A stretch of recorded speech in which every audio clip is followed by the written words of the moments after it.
Okay, hi BookTube, Aaron here. Hope you're doing very well. Today we'll be carrying on with my bookshelf tour for 2024, and we'll be carrying on from where we left off, and it's this shelf just here of mainly sort of classic fiction and stuff like that, and we're up to the letter C, starting off with Oscar and Lucinda by Peter Carey. This is all I've read by Peter Carey so far, but I really enjoyed this. This is a wonderfully written book. It was a treat to read this. I read this a few years ago now, maybe about 2 years ago, when Jason from Old Blues Chapter and Verse was doing a read along of it, and I really enjoyed reading it. And then just grab a stack. We've got a stack of Angela Carter. We've got The Bloody Chamber. Just wonderful reimagined fairy tales. We've got Nights at the Circus, about a woman who's part human, part swan. And then we've got Wise Children, about two elderly chorus girls, if I remember correctly. This is, even though this is the one I read most recently, it's the one I remember the least. Whereas I think Nights at the Circus and The Bloody Chamber are both sort of seared into my memory.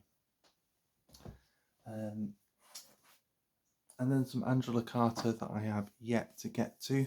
We've got her book of fairy tales, which is just a wonderful book. I've shown this before, and I keep meaning to get to it, and I just haven't yet. So one day I'll get to it. Then we've got The Invention of Morale by Adolfo Bioy Casares, which is a really wonderful and a very short little book about a man on a deserted island, and he can see all these people but they can't see him, and it's just a wonderful short story about a strange situation and about an obsession that sort of develops as the story goes on. And then we've got The Big Sleep and Other Novels by Raymond Chandler. We've got in here so The Big Sleep, Farewell My Lovely, and The Long Goodbye. So far I've only read The Big Sleep, so I need to read the other two at some point. And then we've got Jean Cocteau, L'Enfant Terrible, which I really enjoy. It's a great surreal sort of novella. It's not very long at all, about two orphans basically who have this strange game that they use to try and control the world, and I suppose the world is a very perilous and unfamiliar place to them, and so they want to try and control it as much as they can.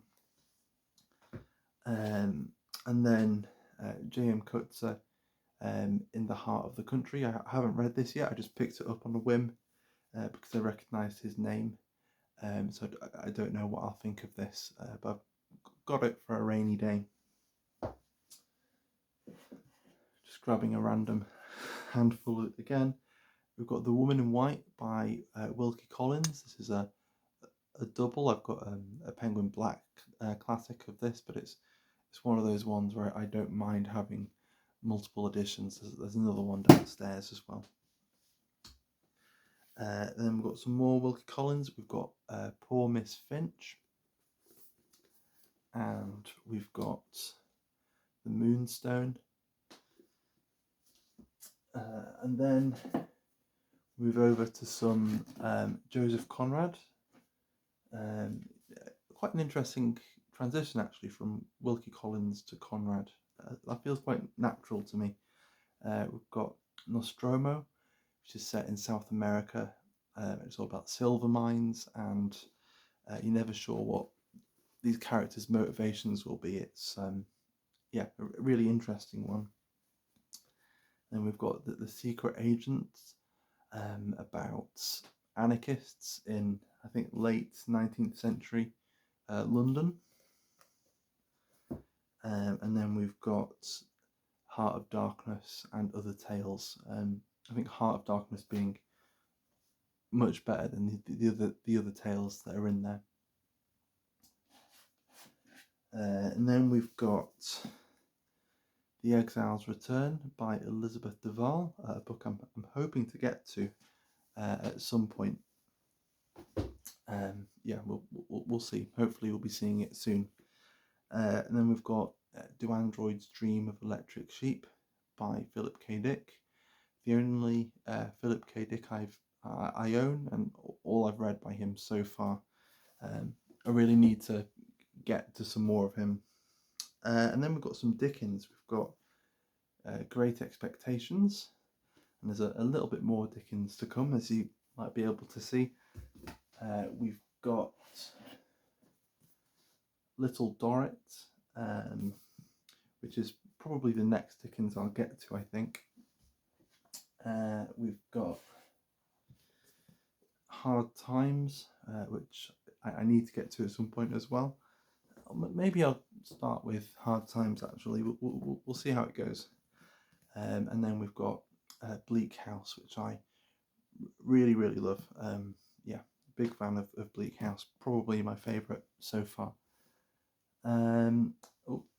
Just trying to make sure the pile of books doesn't fall over. Then we've got the Strudel of Steps by Humberto von Dodderer, which, all being well, I might try and read a little later this year. We'll see how it goes. It is a chunkster. Well, it's just over 800 pages, so fairly big. I'm reading Les Miserables at the moment, so it feels small by comparison, but it is a pretty chunky book.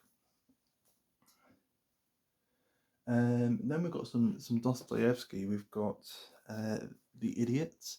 This is the first Dostoevsky I ever picked up, but it's one of the few Dostoevskys that I own that I haven't read yet. And this is in an old Bantam paperback I found in a phone box.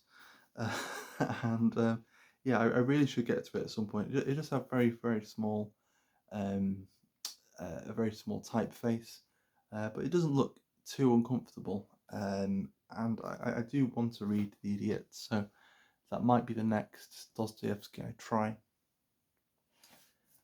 Then we've got The Brothers Karamazov. This is the Constance Garnett translation. I've also got the new Michael Katz translation. I think if I had to choose between the two, I'd probably go with the Katz, but I do feel quite sentimental about this, since this was the first that I read out of the two of them.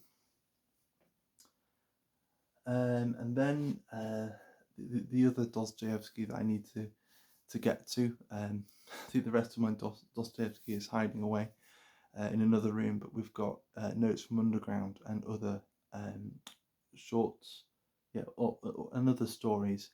I don't think they're all that short. So it's got Notes from Underground. I'm hoping it's got White Nights. I'm hoping it's got the double in it. That's the one I'd be quite intrigued. Maybe the double isn't in there. I'm just trying to have a look. Sorry, let's have a look.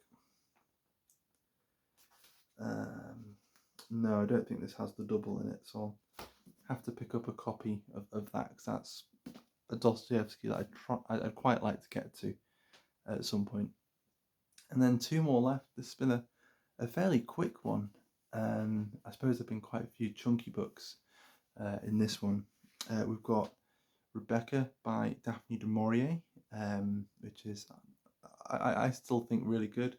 I think this is more or less unread, this edition, because I had to read this at university, so I picked up a copy of it, I read it, and really loved it. Watched the Hitchcock film, and then I was talking to a friend about it, and she said, "Yeah, that sounds really good."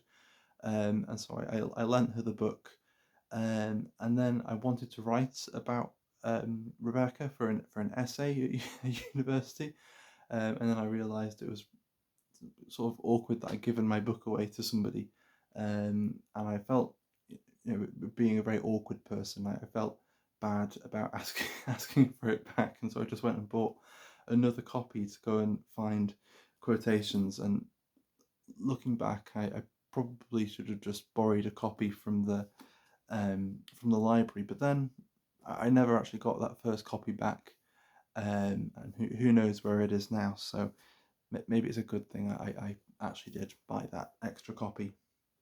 And then probably the next Du Maurier that I'll try is Jamaica Inn, which I think will be quite different, more of a period piece compared to Rebecca.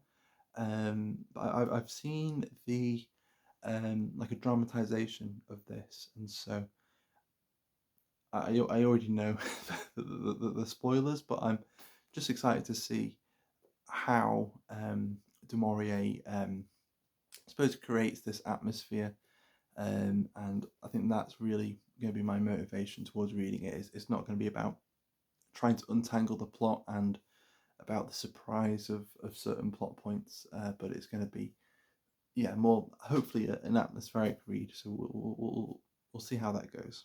But that's that shelf done, I think, in record time for one of these library tours. So yeah, I hope there was at least something interesting in there. But for now, thanks very much for watching, and I'll see you soon.